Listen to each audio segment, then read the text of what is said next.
শিশুকে ঘুম পাড়াতে গানে গানে চাঁদ মামাকে ডাকেন মা। রাতের আকাশে উজ্জ্বল রূপলি রঙের উপগ্রহটিকে দেখে কবিরা ভেসেছেন আপন খেয়ালে। প্রেমিকও প্রেমিকাকে তুলনা করেন চাঁদের সৌন্দর্যের সঙ্গে। অন্যদিকে বিজ্ঞানীরা চাঁদ দেখে পেয়েছেন মহাকাশ গবেষণার ইন্সপিরেশন। সেই one small step one giant leap for mankind মানুষের মহাকাশ বিজ্ঞানে জয়যাত্রার প্রথম লক্ষ্যই ছিল চাঁদ জয় করা। পৃথিবীর উপগ্রহ বলতে এই এক চাঁদকেই এতকাল জেনে এসেছি আমরা। তবে এবার পাল্টাতে চলেছে হিসেব। বিজ্ঞানীরা বলছেন পৃথিবীর রয়েছে আরো একটি চাঁদ, যা মানুষের চোখের আড়ালে ছিল বহুদিন ধরেই। এবার তা সামনে এসেছে। কিন্তু কিভাবে একটা গোটা চাঁদ লুকিয়ে রইল মানুষের চোখের আড়ালে? কিভাবেই বা দেখা গেল একে? এই নিয়েই আমাদের বিস্ময় সময় পর্ব 46।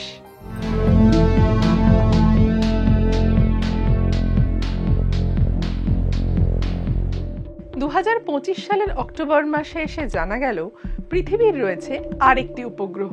তবে সে স্থায়ী নয়, বরং ক্ষণিকের অতিথি। বিজ্ঞানীরা এর নাম দিয়েছেন 2025 PN7।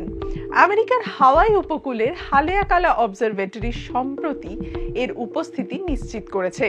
জানানো হয়েছে 1960 সাল থেকেই পৃথিবীর খুব কাছে রয়েছে এই উপগ্রহ, থাকবে আরো প্রায় 60 বছর। 2083 সাল নাগাদ পৃথিবীর কক্ষপথ থেকে ছিটকে যেতে পারে এটি। কিন্তু কেন এর উপস্থিতি এতকাল ঠাউর করা যায়নি?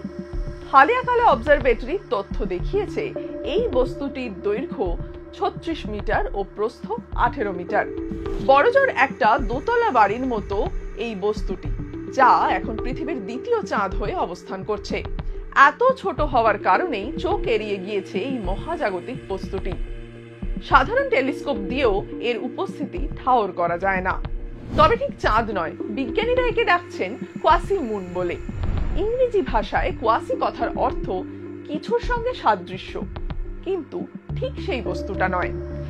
নাসা জানিয়েছে পৃথিবীর চারপাশে ঘুরপাক খাচ্ছে না এই কোয়াসি মুন, বরং পৃথিবীর খুব কাছেই একটি কক্ষপথ ধরে চলছে সে। পৃথিবী ও সূর্য উভয়ের টানেই সে পৃথিবীর পিছু নিয়েছে।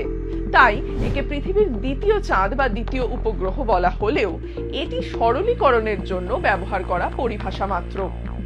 কিন্তু কেন মানুষের জন্য গুরুত্বপূর্ণ এই কোয়াসি মুন?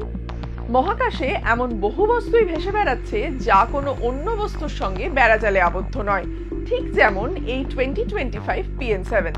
এই বস্তুগুলো মহাবিশ্ব তৈরির সময় থেকেই মহাকাশে ঘুরে বেড়াচ্ছে বা কোনো বিরাট ধ্বংসের চিহ্ন বহন করছে। এই সব জ্যোতিষ্কেই লুকিয়ে থাকতে পারে মহাবিশ্ব তৈরির সময়ে কিছু খনিজ পদার্থ বা উপাদান, যা বহু প্রশ্নের উত্তর খুঁজে দিতে পারে। তাই এগুলিকে খুব মনোযোগ দিয়ে অবজার্ভ করেন সারা বিশ্বের মহাকাশ বিজ্ঞানীরা। 2024 সালে এমনই এক অ্যাস্টেরয়েডের ওপর ল্যান্ড করার পরিকল্পনা নিয়েছে Ramses spacecraft. European space agency ও জাপানের যৌথ উদ্যোগে চলছে কাজ।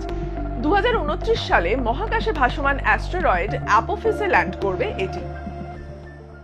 2025 PN7 এর অতি ক্ষুদ্র আকৃতির জন্য এটিকে নিরীক্ষণ করা বেশ কঠিন বিজ্ঞানীদের কাছে। তবে বিজ্ঞানীরা আশাবাদী এমন একদিন আসবে যেদিন মহাকাশে ভাসমান ক্ষুদ্রাতি ক্ষুদ্র বস্তুকেও ভালোভাবে পর্যবেক্ষণ করতে পারবেন তারা। এমনই সব বিস্ময়কর ঘটনা সম্পর্কে জানতে দেখতে থাকুন বিস্ময়ের সময়, প্রতি শনিবার এই সময় অনলাইনের ইউটিউব এবং ফেসবুক পেজে।